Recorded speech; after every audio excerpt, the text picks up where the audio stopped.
함께해 주실 분들 소개해드리도록 하겠습니다. 이진곤 경희대 개공교수, 이현종 문화일보 논설위원, 김성환 시사평론가, 그리고 양지열 변호사 이 자리에 나와 계십니다. 안녕하십니까? 네, 안녕하세요. 작년 초에 울먹이며 기자회견하던 모습이 서운한데요. 억류됐던 미국 대학생 오토 원비어 씨가 식물인간 상태로 가족의 품에 안겼고 결국 오늘 숨졌습니다. 집안의 장남이라고 선처를 호소하던 모습, 회자되는 영상 보시겠습니다. People and government of the DPR Korea, for your forgiveness. Please. 엄중한 반공화국 적대 행위를 감행한 자기의 모든 죄가를 인정했습니다. 피서자에게 노동교화형 15년이 언도되었습니다.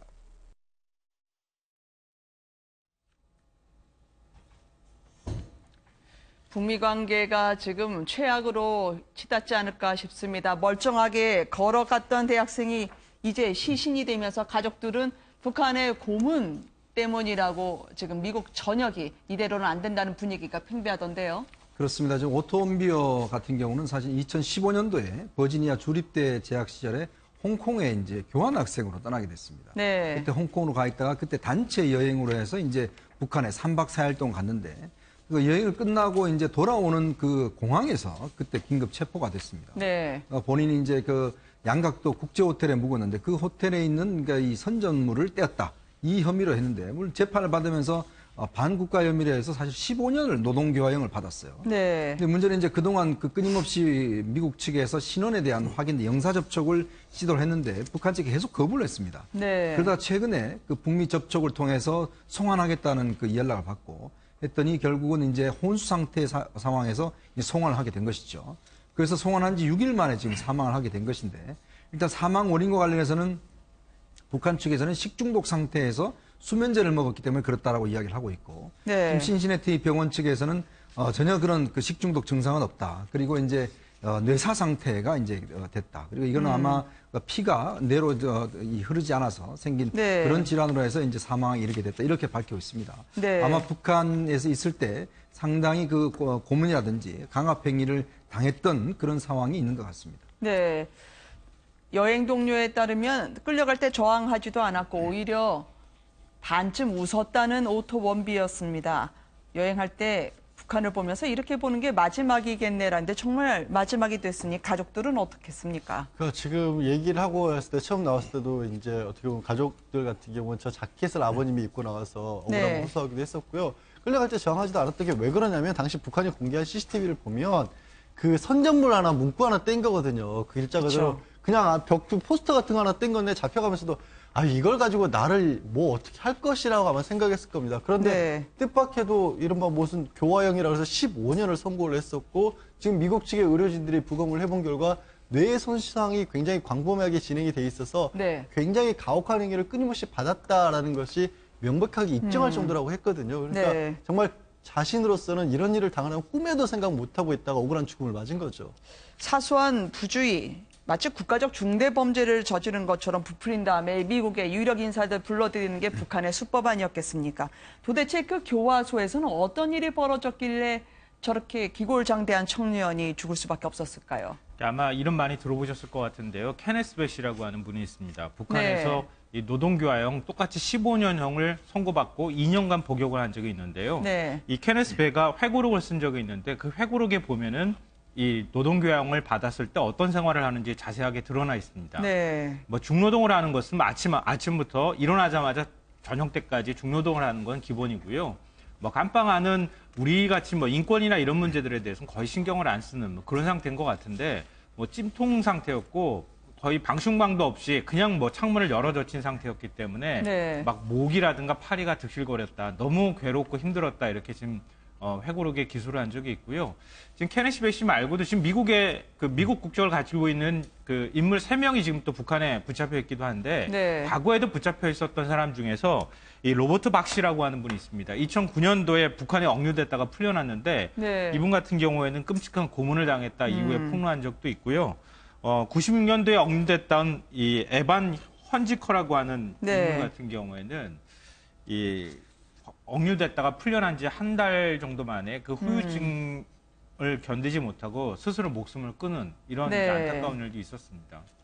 그러니까 이 사실은 북한 사회는 뭐 그동안 우리가 늘 이제 이야기해왔지만 상식이 통하지 않는 사회, 네. 도저히 우리가 이해할 수 없는 그런 일이 일어나는 사회 이렇게 이제 알려져 있는데 그 실상을 이런 경우를 통해서 그 실상이 어떤 건지 네. 우리가 그 편린이나마 짐작할 수 있게 하는 이런 사태 아니겠습니까? 그런데 이번에 이 사람도 마찬가지지만은 그 오죽하면 네. 거기서 풀려나서 한 달 만에 자살을 해야 돼. 얼마나 정신적인 고통을 심하게 줬기 때문에. 네. 근데 이런 게요. 자기들은 이제 왜냐하면 미국 사람들을 미국 국적의 사람들을 불러 잡아놓고 그다음에 아까 방금 앵커 말씀하신 대로 그 뭐 유명 인사 네. 그리고 뭐 전직 뭐 카터, 비 클린턴 전 전직 대통령. 국가 원수라든지 네. 뭐 이런 사람들을 불러가지고 아주 국가적 체면 세우고 인심 쓰듯이 내보내주고 했는데 네. 그런 식으로 해가지고 그게 자신들의 그 국가적인 위신을 높인다고 생각하는 건지 아니면 오직 자기들 수준이 네. 그러니까 말하자면 이런 폭력 집단 그 국가 조직이 아니라 폭력 조직 어떤 뭐 테러 조직 이런 것에서 스스로가 그것을 자인하는 건지 말이죠. 네. 개인을 불러서 이 국가 간의 문제라면 적어도 스스로가 국가라고 생각한다면 개인에 대해서는 이런 식으로 가혹하게 개인을 이렇게 괴롭힌다든지 이렇게 하지는 않겠죠. 국가 간의 저 이야기를 해야지. 이런 걸 보면요. 이 북한 정권은 정말 이 포갑 집단이죠. 그래서 네. 폭정은 언젠가는 폭정은 영원히 계속될 수 없다. 이거는 전에 몽골 대통령이 그런 말을 했어요. 북한에 가서. 북한에 네. 가서 그런 말을 했거든. 바로 그런 식으로 그 엘백 도르지 대통령이 가서 그런 이야기 했는데 바로 그거예요. 이 이제 네. 폭정 정말 영원히 갈 수는 없는 거죠. 반드시 끝날 겁니다. 이런 폭정은. 단골 같은 인질 외교 이제 끝을 내야 된다. 아마 미국은 원비어 씨의 사망이 아니라 살해로 거의 간주를 하고 있는데요. 이렇게 되면은 외교적 공세보다는 군사적 강경책도 검토하지 않을까 하는 우려가 있습니다.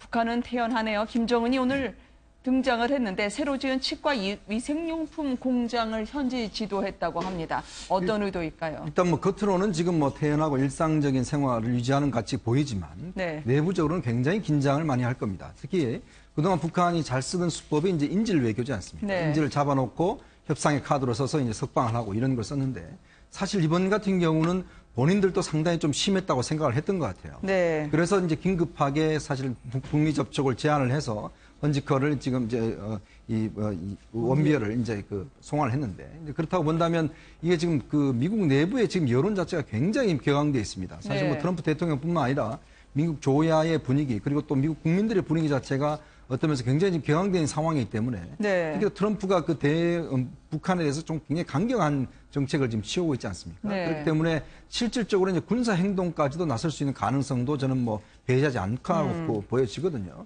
그렇다고 한다면 지금 아마 북한으로서는 사실 이런 사례도 북한 입장에 처음이기 네. 때문에 굉장히 아마 내부적으로는 긴장을 할 겁니다. 아마 북한도 이게 갑작스럽게 이제 송환을 한 거 보면 사실 이 원비어의 그 상태 자체를 굉장히 좋지 않게 판단했던 것 같아요. 네. 그리고 송환하자마자 6일 만에 이제 사망한 걸 보면 상당히 내부적으로도 상당히 이제 당혹스러웠던 그런 측면도 좀 있는 것 같습니다. 근데 격한- 트럼프가 굉장히 모욕을 느낄 수도 있어요. 왜냐하면 북한에서 자신을 시험해 본 셈 아닙니까? 아니 그 예. 격한 분노가 외교 행랑으로 간주됐던 물건 강제로 뺏었던 데서도 드러나지 않았을까 싶어요. 그런데 거기서 네. 이 사람들은 사실은 외교관은 아니죠. 공식적인 외교관. 그러니까 대표단이죠. 치외법권을 가진 네. 그런 외교관은 아닌데 그러면 당연히 외교 행랑이 아니죠. 그럼 당연히 네네. 수색할 수 있는 거죠. 그런데 이제 북한은 그것을 외교관이다. 그리고 네. 외교 행랑이다. 이제 자꾸 이렇게 주장하니까 그것도 그런 터집인데 미국이 외교 행랑이라고 주장하는 그것을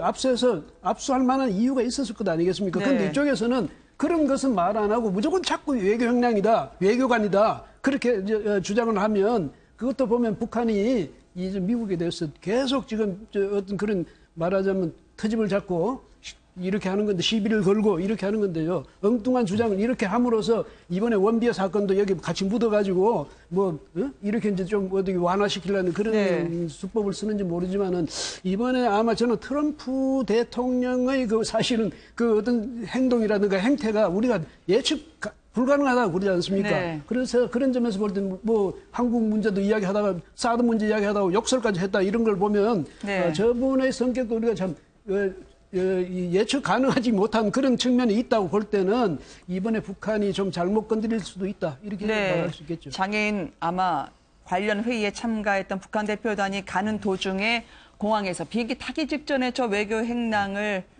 미국 측에서 가져갔던 모양입니다. 워낙 그동안 북한이 코뿔소 뿔이라든지 아니면 고급 시가라든지 특히 이제 김정남 독살했을 때 신경작용죄까지 누구도 들여다보지 않으니 무사 통과로 애용했던 저 행랑 아니겠습니까? 그러니까 서로 간에 지금 주장이 일치하고 있지 않은 상황이거든요. 원래 네. 외교 행랑은 모든 국가에서 다 그 어떤 검색이라든가 이런 걸 네. 당하지 않는 것이 기본적으로 국제적인 관례거든요.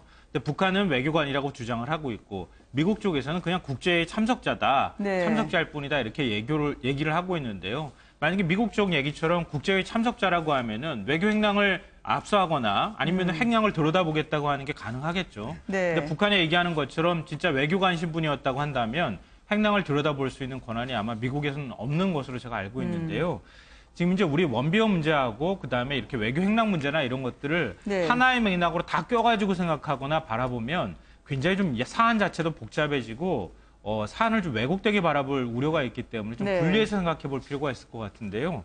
그러니까 저는 미국 쪽에서 사드 문제보다도 오히려 원비어 사망 문제가 훨씬 더 미국 국민들의 정서를 악화시킬 수 있는 요인이 있다. 네. 왜냐하면 이건 인권의 문제이기 때문에 그런 거죠.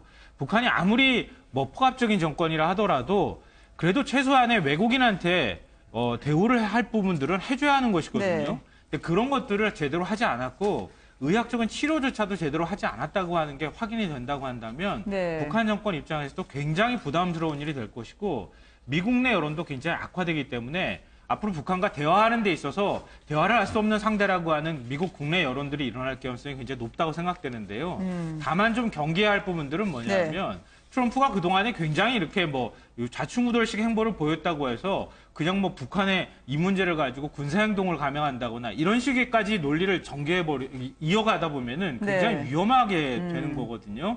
그러니까 그런 그 과정이 될 때까지 간다 그러면 우리 입장으로서도 굉장히 위협적인 문제가 되기 때문에 그런 문제는 우리 정부의 동의나 우리 정부와 사전 협의가 반드시 있어야 될 것이다. 이렇게 생각 들고요. 이번에 한미 정상회담 때 원비어 네. 문제가 직접 뭐 테이블에 오를지 안 오를지는 뭐 청와대 입장을 보면은 직접 오를 것 같아 보이지는 않지만 어쨌든 문재인 대통령이 트럼프 대통령하고 같이 회담을 할 때 이 미국 국내 국민들의 정서를 좀 잘 헤아려서 우리의 전략들을 좀 만들 필요가 있다. 자칫하면 미국 정서를 좀 나쁘게 할 가능성이 있으니까 굉장히 조심스럽게 접근할 필요가 있다고 생각됩니다. 열흘밖에 남지 않은 한미 정상회담이 문재인 대통령에겐 상당히 부담이 될 것 같습니다. 청와대에서는 이제 대외 관계에 대한 나름대로의 고심이 깊어질 수밖에 없습니다. 조전을 오늘 보냈고요. 그리고 CBS와의 인터뷰, 미국 방송입니다. 오늘 밤 8시에 아마 인터뷰 내용이 나오는 모양인데 분위기를 다 잡지 않으면 안 되겠다. 지금 여기서 남북대화 얘기 꺼낼 수 있겠습니까? 정상회담에서 말이죠.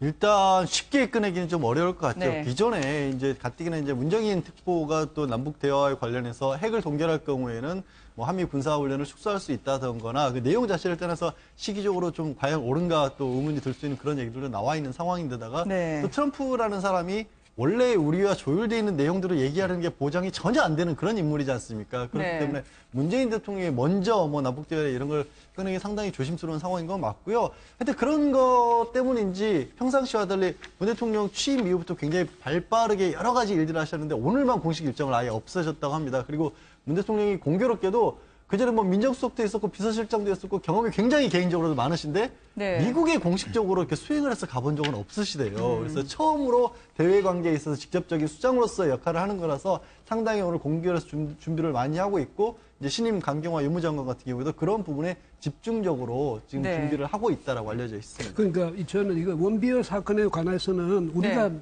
북한이 뭐 이랬다면 저랬다면 이렇게 해서 북한의 저 행위에 대해서 우리가 그 행위의 배경이라든지 행위 그 자체에 대해서 우리가 유보적인 입장을 보일 것이 아니라 그것은 미국이 어떻게 판단하는지 미국의 판단을 존중해 줘야 돼요. 그다음에 뭐냐면 저것은 북한이 명백히 이번만 나타난 게 아니니까 그동안에 수많은 사람을 억류하거나 네. 해가지고 뭐 얼토당토하는 그런 형을 선고하거나 이런 식으로 했는 건 이건 만행이죠. 거기에 대해서는 북한은 저기에 대해서는 어떻게 변명의 여지가 없다. 이 점은 우리가 분명히 좀 인식해 주는 것이 왜냐하면 이거는 인권 문제, 이것은 우리 남북 문제도 아니고 미국하고 한국하고만의 문제가 아니라 인류 보편의 가치예요. 그래서 네. 적어도 딴 거는 몰라도 인권의 문제, 인간의 사람을 납치한다든지 그래가지고 엉뚱한 죄를 덮어씌워서 장기형을 선고한다든지 강제 노동을 시키고 그렇게 말하자면 고문하고 말이죠. 정신적인 고문을 한다든가 이렇게 하는 행위는 전체 세계인의 이름으로라도 저건 규탄돼야 되는 겁니다.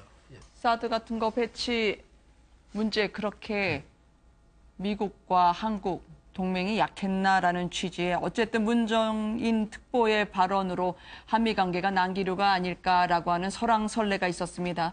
이 부분에 대해서 트럼프 대통령이 언제 온다고 라면서 한미 정상회담 기다리는 싸늘한 시각에 만평이 오늘 실리게 됐었는데요. 네. 이 부분에 대해서 황교안 전 총리가 말씀을 하셨네요. 오랜만에 지금 치고 빠지기 안 된다. 외교는 그렇게 하는 게 아니다라고 얘기하던데 잠시 뒤에 서울시장으로 후보 나설까라는 거는 일단 말씀드리는 걸로 하고 어떻게 보이십니까? 일단 지금 아마 보수적 시각들을 이제 좀 대변해서 이야기를 한 것 같아요. 네. 황교안 대행이 사실 이제 전직 국무총리가 퇴임한 지 얼마 되지 않아서 현재 외교 문제에 대해서 저렇게 자기 목소리를 내는 것은 거의 저는 처음 보는 상황이거든요. 이제 그런 상황 본다면 아마 본인이 여러 가지 정책 행보를 좀 생각을 했을 겁니다. 네. 그것도 내용 자체도 보면 사실 지금 어떤 면에서 보면 보수 진영에서 이 문제, 즉 한미동맹의 어떤 훼손이라든지 이런 문제와 관련해서 지금 목소리를 거의 못 내고 있는 상황이거든요. 자유한국당 같은 경우는 지금 내부적 상황 때문에 사실 네. 인사 관련된 것만 사실은 여러 가지로 문제제기하고 있지 사실 한미 관계라든지 이런 안보 문제와 관련해서 지금 하나된 목소리를 못 내고 있는 상황 아니겠습니까? 그래서 아마 황교안 전 대행이 이런 문제에 대해서 좀 본인 목소리를 내고 있으면서 본인의 어떤 정책 입지를 좀 높이는 그런 어떤 행보를 보여주고 있는데 일단 사실은 이번 회담은 굉장히 좀 제가 볼 때 너무 빨리 좀 이루어진다는 좀 측면이 있어요. 사실 우리가 네. 준비되기 전에 빨리 이런 측면이고 또 지금 굉장히 중요한 시점에 열리지 않겠습니까? 어떤 면에 본다면 아마 문재인 대통령은 이번 회담을 통해서 한미 동맹이 정말 강고하다. 그리고 우리는 함께 간다. 이런 것들을 좀 강조하는 네. 그래서 이번 회담에서 많은 것을 얻어내려기보다는 한 목소리다. 이런 것들만 좀 얻어낸다면 저는 굉장히 성과가 있다고 봅니다. 네. 그런 면에서 본다면 이번 원비어 사건을 어떤 면에서 보면 상당히 유리하게 이용할 수 있는 측면이 있어요. 왜냐하면 문재인 대통령은 사실 인권 변호사 출신 아닙니까? 그렇죠. 그리고 강경화 장관도 국제인권 외교 전문가죠. 외교 전문가거든요. 그렇다면 이런 문제에 대해서 좀 이런 것들을 부각시키면서 어떤 트럼프와 함께 손을 잡을 수 있다면 트럼프 입장에서도 상당히 공통분모가 생길 수가 있거든요. 그래서 아마 저는 원비어 사건을 그런 면에서 충분히 목소리를 내고 함께 할 수 있다라면 다른 문제도 사실은 좀 쉽게 풀릴 수 있는 가능성도 있지 않는가. 그래서 아마 어떤 면에서 보면 이게 악재일 수도 있지만 또 한편으로는 유리한 것도 될 수가 있다. 이런 좀 생각입니다. 문 대통령의 조전안에 인권이라는 부분이 담겨져 있는데 주목할 필요가 있을 것 같습니다. 문정인 특보가 그렇지만 비상임이니까 자유롭게 오히려 본인이 입지를 넓게 가지면서 문 대통령 생각을 대변하고요. 애드벌룬을 띄운다 혹은 문 대통령의 가려운 것을 긁어주는 그런 역할을 한 게 아니냐라는 시각이 있거든요. 그런 분석도 가능할 것 같습니다. 물론 보는 시각에 따라 좀 다를 것 같은데요. 특보라고 하는 자리가 정식 자리로 대우를 받거나 그런 자리는 아니기 때문에 네. 일종의 자문 역할을 하는 그런 자리여서 본인은 그런 역할을 충실히 하는 것이다. 그런 차원으로 이해해달라 이렇게 지금 얘기를 하고 있는 것 같아요. 네. 근데 저는 그렇게만 해석할 수는 없다고 개인적으로 생각하고요. 특보라는 직함을 달고 있는 순간 외교안보 특보라고 하는 자리에 어떤 중요하고 무거운 책임감 같은 게 부여되는 것이고 그래서 그 특보의 발언을 특히나 미국 가서 한 발언을 미국 정부가 충분히 무겁게 받아들일 수 있는 상황이었다고 생각이 되고요. 다만 이제 발언을 어떻게 이해할 것인가에 관한 문제가 남아있는데 저는 문정인 특보가 한 발언 자체의 어떤 내용 자체는 물론 시각이 다른 분들이 있을 수 있겠지만 저는 내용 자체는 큰 문제가 없다고 생각합니다. 왜냐하면 네. 그동안은 문재인 대통령이 계속 해왔던 발언의 맥락이 위에 올라와 있고요. 그다음에 지금 한미 간의 어떤 관계도 물론 한미 동맹도 중요하지만 남북 간의 관계 문제에 있어서도 지금 그동안에 핵을 포기해야 하지만 대화를 할 수 있다. 이렇게 지금 얘기를 하고 있었는데 그러고 난 다음에 지금 아무런 대화도 이루어지지 못하고 북한이 핵도 포기하고 있지 않고 있는 상황이잖아요. 그렇게 해서 벌써 10년 가까이 시간을 흘려보냈습니다. 아무런 효과가 없다는 게 이미 증명이 된 상황이기 때문에 그 방식을 계속 고집하기보다는 북한이 일단 핵 동결하고 그리고 도발을 더 추가로 하지 않는다는 전제 아래서 대화를 추진한다고 하는 게 저는 그렇게 나쁘다고 생각하지 않고요. 우리가 한미 동맹이라고 하는 접근을 하는 시각도 좀 문제가 있다고 보는데 네. 왜 미국 문제만 나오면 무조건 미국 입장에 동의하지 않으면 왜 한미 동맹을 깨는 어떤 음모든 아니면 네. 한미 동맹을 깨고 있다고 하는 그렇게 흥분하는 태도를 취하는 것인지 미국과 우리는 엄연히 다른 국가거든요. 네. 서로 간의 이해관계를 맞춰나가는 과정이라는 게 있는 것인데 무조건 미국의 이해관계에 맞추려고 한다고 우리한테 이익이 돌아오는 것도 아니다. 그렇기 때문에 문정인 특보의 어떤 발언에 관한 문제라기보다는 앞서 말씀드렸던 것처럼 지금 이 타이밍, 이 시점에 문정인 특보의 어떤 발언이 어떤 정치적 맥락을 가지느냐 이게 해석의 여지에 따라서 중요할 것 같습니다. 말씀하신 거 요약을 하면 어쨌든 우리도 자주 국가인데 미국의 심기를 거스르면 안 되는 것처럼 말하는 거는 문제가 있다. 우리도 우리답게 외교의 파이를 키워야 된다는 말씀인 것 같아요. 이진건 교수님이 이제 아마 현금 주면서 북한의 핵미사일 전용된 거 말씀해 주실 타이밍일 것 같은데 하나만 듣고 넘어가 보도록 하겠습니다. 왜냐하면 조금 전에 들어온 소식인데 운영위원회가 지금 상당히 고성과 삿대질을 주고받으면서 파행으로 이뤄졌던 모양입니다. 이 문재인 정부에 대해서 이제 할 말을 하겠다. 자유한국당 민경우 의원의 발언에서부터 촉발이 됐는데요. 뒤늦게 들어온 민주당 의원과 함께 어떤 사달이 벌어졌는지 전해드리면서요. 잠시 뒤에 여쭤보도록 할게요. 함께 먼저 보시겠습니다. 오죽하면 조국의 이중 잣대가 연관 범색으로 뜨고 있겠습니까? 조국 수석을 반드시 출석시켜 안경환 후보자를 비롯해 최근 인사공조 문제와 관련된 사실들을 확인할 필요가 있습니다. 사드 대통령을 말씀드리겠습니다. 문재인 정부의 왜 문재인 대통령과 청와대는 이러한 일들에 대해서는 아직까지 이런 방구조차 없는 겁니까? 주민들이 발언을 하라고 말씀하셔서 발언했기 때문에 누가 이 사실에 발언을 했어요? 어디다 땅 쳐요? 당신 뭐하러 치는 거야 이거? 자, 조용히 왜 쳐요? 늦게 와가지고 뭐하는 거야? 왜 쳐요? 발언하고 있는데 무슨 하는 거야? 왜 쳐요? 반말하지 마세요. 먼저 하지 마세요 이렇게! 내가 언제 반말했어? 이 사회는 내가 보고 있으니까 조금 이따 얘기하세요. 제가 사회 보고 좀 얘기 들어보고 하세요. 안건도 없이 왜 이러셨어요? 그걸 왜 나한테 항의를 하세요? 아니, 안건도 지금 왜 여러분 관사님도 이게 오늘 운영위원회 조국 수석 출석 문제도 있었고요. 문재인 정부의 인사와 관련해서도 상당한 공방이 있었었는데 이런 자유한국당 과연 미래가 있느냐는 부분에 대해서 대표로 나온 홍준표 전 지사가 우리 당은 서울시장 선거도 그렇고 미래가 없다라고 일가를 했었습니다. 일단 운영위까지 어떻게 보이시는지요? 일단 지금 여야의 지금 대치 국면이 네. 보셨지만 상당히 좀 이제 수위를 좀 넘어가는 것 같아요. 사실 네. 오늘 지금 이 웨스턴 회의는 운영위에서 지금 조국 수석을 부르느냐 마느냐 문제를 가지고 원래 야당이 이제 그냥 단독 운영위원장이 지금 현재 자유한국당 정우택 원내대표이기 때문에 소집을 했습니다. 민주당은 당초에 참가를 하지 않다가 뒤늦게 이제 민주당이 참가를 하면서 지금 좀 언성이 높아진 그런 상황입니다. 그렇다 보니까 물론 이제 예전에는 사실은 이제 지금 민주당이 야당일 때는 우병우 민주수석을 나오라고 지금 이야기를 하다가 네. 지금 또 상황이 역전이 돼서 지금은 또 이제 여당이 이제 이걸 막는 그런 상황이지 않겠습니까? 근데 사실은 좀 저는 그렇습니다. 지금 사실은 조국 수석의 어떤 인사 문제에 대한 문제도 있겠지만 근데 여전히 아직까지 사실 내각이 17개 중에서 12개가 지금 임명이 안 된 상황입니다. 자, 그런 상황에서 계속 이렇게 조국 수석에 대한 문제를 하는 것 자체가 과연 올바르냐?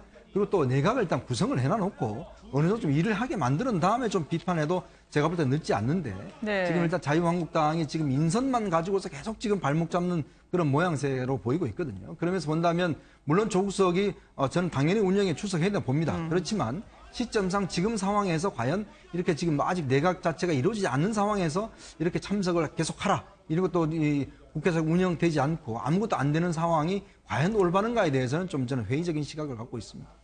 저는 네. 이제 입장이 바뀌었다고 해서 어떻게 이렇게 순식간에 입장이 바뀌는가 이런 생각이 드는데요. 우병우 전 민정수석 최순실 국정농단 사태 벌어졌을 때 그때 운영위원회 나오라 그랬는데 나왔습니까? 한 번도 네. 안 나왔잖아요. 근데 그런 사태에 있을 때도 그 청와대 민정수석 나오라 그랬을 때 안 나왔고 그렇게 했었던 자유한국당이 지금 저 장관 한 명 후보자 낙마했다고 해서 지금 바로 민정수석 불러내겠다고 하는 게 이게 어떻게 입장이 바뀌어도 이렇게 바뀐가 이렇게 생각이 들고요. 네. 방금 전에 말씀하셨던 것처럼 지금 그 최순실 국정농단 게이트로 현직 대통령이 지금 탄핵되는 사태를 겪고 난 다음에 그리고 치러진 대통령 선거입니다. 인수위도 안 거치고 지금은 장관 임명도 제대로 못하고 있는데 이런 식으로 인선 가지고 인사 가지고 지금 발목을 딱 잡아놓고 난 다음에 우리의 뭐 투쟁 강성이라든가 야성을 보여주겠다고 하는 그런 행태를 보이는 것은 저는 국민들한테 절대 호응을 얻지 못할 것이다. 차라리 인사청문회를 열고 거기에서 안경화 후보자든 누구든 그 위에다 올려놓고 철저하게 검증하고 떨어뜨릴 사람 있으면 떨어뜨리라는 거죠. 네. 그게 오히려 국민들한테 일하는 국회의 모습을 보여주는 거라고 저는 생각합니다. 인사청문회, 네. 제가 한 말씀 드릴게요. 그건 지금 하는 거 딱 보면, 여야가 하는 네. 거 보면 완전히 입장이 바뀌니까 역할도 완전히 바뀌었어요. 180도. 네. 그래서 말하자면 우리가 흔히 하는 말로 뭐 내가 하는 말을 상대방이 굉장히 싫으면 반사 이러잖아요, 애들이. 그런 식으로 완전히 자유한국당이 이제 민주당에 대해서 반사 이런 건데 사실은 그건 아주 뭐냐면 서로 역할을 지금 분명히 못하고 있는 거예요. 민주당은 아직 여당의 내가 역할을 어떤 건지 지금 숙지가 안 돼 있는 거고 그다음에 체질화도 안 돼 있는 거고 지금 자유한국당은 야당으로서의 체질화가 안 돼 있는 거예요. 역할이 어떻게 될 것인지 충분히 숙지도 안 돼 있고 하니까 이제 저런 상황이 생기는데 그러나 뭐 지금 말씀하신 대로 저것이 반드시 모양 좋은 건 아니죠. 그다음에 저렇게 화를 낸다든가 막 삿대질을 한다든가 이건 좋은 건 아닌데 지금 저는 이제 필요한 것이 야당만 일방적으로 잘못이다. 여당은 맞다. 이게 아니고 불과 얼마 전만 해도 그 입장이 달랐다는 걸 생각한다면 서로가 각 당의 역할이 어떤 건지 진작에 숙고하는 그런 기간을 좀 가졌으면 좋지 않을까 이런 생각이 듭니다. 전당대회 대표를 뽑아야 되는데 13일밖에 남지 않았는데요. 성찰이 있을지 아니면 인물이나 미래가 있을지 마치 막말을 누가 더 잘하나라는 것처럼 경쟁이 이상한 형태로 꼬여가고 있는 부분도 있었습니다. 제주에서의 첫 번째 토론회 그 장면으로 모시겠습니다. 햇살이 없어서 내가 나온 거다. 이런 취지로 말씀했습니다. 저는 그것은 우리 자유한국당의 미래를 위해서 지금 잘하고 보고 있습니다. 네, 홍의철 후보님이 이 당을 썩은 뿌리 잘라내고 가지치고 그리고 새롭게 만든다는 판단이 있으면 내 중도 사퇴하겠습니다. 네. 그러면 지금 사퇴하시죠. 지금은 보니까 어디 보면 좀 힘들 것 같아요. 그래서 여러분한테 맡기기에는 좀 이분을 경선해 가면서 봅시다. 보고 그런 역량이 보여지면 내 당대표 후보 사퇴하고 원희철 후보 지지하겠습니다. 네. 지금 한국당에는 국회를 부업으로 삼는 분들이 많다라고 하면서 홍준표 전 지사가요. 썩은 가지 도려내고 바른정당은 기생정당, 현 정당은 주사파 패당 정권. 그러니까 홍준표 전 지사를 빼면 일명 모두각이라고 불러도 되는 건가요? 그래서 홍준표 지사가 얼마 전만 해도 본인은 당권에 관심 없다라고 수차례 이야기를 했지 않습니까? 근데 갑자기 또 당권에 그냥 슬며시 등록을 하셨어요. 또 오늘 나오셔서는 원유철 전 원내대표한테 뭐 양보할 수도 있다고 하면서 그 전제 조건을 뭐 여러 가지 조건을 달았습니다.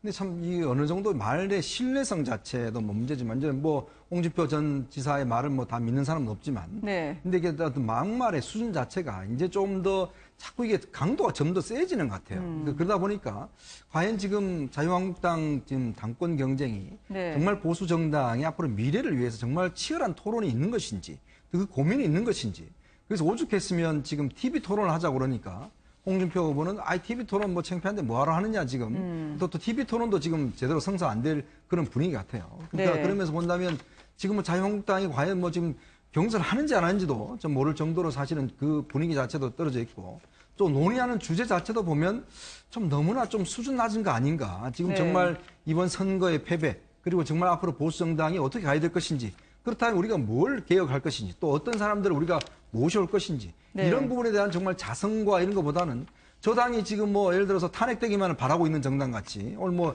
이철우 의원 같은 경우에 최고위원 출마했는데 지금 저 문재인 대통령이 뭐 탄핵될 것이다라는 이야기를 하면서 그러니까 상대당이 지금 잘못되기만을 지금 비는 정당 같아요. 그러니까 내가 뭘 잘해야 되는 것이 아니라 상대가 지금 잘못하기만을 제발 좀 빨리 와주라 그것만 하는 정당 같은 모습이어서 참 보기가 그렇습니다. 말씀하신 김에 이철호 의원 이야기를 좀 들어볼게요. 다음 대통령 선거까지 지금 가지 않을 것 같다고 하던데요. 이것도 문제의 제주 발언이었습니다. 함께 들어보시죠. 문재인 정부 하는 거는 기가 막힙니다. 국민 생명과 재산을 지키라고 대통령 만들어놨더니 정말 나라를 망하도록 할 것 같습니다. 반드시 우리 당을 개혁해서 지방선거 선거하고 총선 선거하고 다음 대통령 선거는 대통령 선거까지 안 갈 것도 같아요. 그렇죠 여러분? 네. 오래 못 갈 것 같아요. 반드시 찾아오도록 하겠습니다 여러분. 최고위원 경선 과정이었습니다. 이 다음 자유한국당 지도부는 막말을 잘하는 당으로만 사람으로 만들 건가 민주당 발언도 있었었는데요. 변호사님 어떻게 보시는지요? 아니 저 얘기가 정말 네. 저 시점에서 나온다는 게 저는 도대체 이게 상상이 안 가는 게 지금 네. 왜 지금 이 당이 어떻게 보면 문재인 정권이 좀 빨리 출범을 해서 인선 과정도 힘들어하고 이런 부분이 왜 생겼습니까? 지난해 국민들이 촛불을 들어서 만든 정권, 출범시킨 정권이고 네. 지난 정권의 대통령은 구속된 상태에서 재판을 받고 있고 거기에 대해서 정치적으로 어느 정도의 책임을 분명히 지고 있는 자유한국당이 지금 새 출발을 하겠다고 자성하는 노력을 보이고 우리는 앞으로는 이런 모습에서 벗어나겠다. 왜 우리가 잘못되는지를 놓고 국민들 앞에 어떤 모습을 보여줘도 부족할 네. 망국에 지금 저 얘기는 오래 못 간다는 얘기는 문재인 대통령이 탄핵당할 것처럼 얘기를 하는 거 아니겠습니까? 이철호 의원은 경각심 주려고 했다는 말이에요. 그러니까 경각심을 뭘 경각심을 준다라는 거죠. 이제 한 달 남짓됐고 대통령 네. 지금 아직까지 정책조차를 펴지도 제대로 못할 만큼 인선에서 자유한국당은 발목을 잡고 있는데 그 자유한국당에 지금 당 최고위원들 나서겠다는 인물들의 입에서 저런 말이 나온다라는 것이 국민들이 봤었을 때는 도대체 앞뒤가 바뀌어도 한참 바뀌었다라는 생각밖에 들지가 않아요. 저런 식으로 얘기하는 게. 어떻게 네. 공감을 이루고 어떻게 자유한국당에 예를 들어서 그래도 대한민국에 필요한 보수의 정당으로서의 모습을 갖춰나겠다고 한다는 것인지 도저히 이해가 안 가는 상황이죠. 그 자유한국당에 지금 만약에 대표하고 네. 그 밑에 또 이제 최고위원들을 구성한데 홍준표 전 지사 같은 그런 네. 아주 말을 좀 험하게 하는 분, 비아냥거리면서 하는 분, 조롱하듯이 하는 분, 이런 분하고 또 이철우 의원 같이 또 아주 그야말로 이것도 일종의 막말이겠는데 현 정부들은 이제 며칠 되지도 않은 정부들은 곧 끝날 것 같다 이런 식으로 이야기하고 이렇게 하는 것은 그런 정당, 만약에 자유한국당이 그런 정당으로 앞으로 거듭나게 되면 과연 국민이 지지해 주겠습니까? 왜냐하면 지금 과거의 새누리당 같은 그런 보수 정당을 다시 만들어라고 국민이 말하는 것 아닙니다. 네. 국민은 뭘 말하느냐?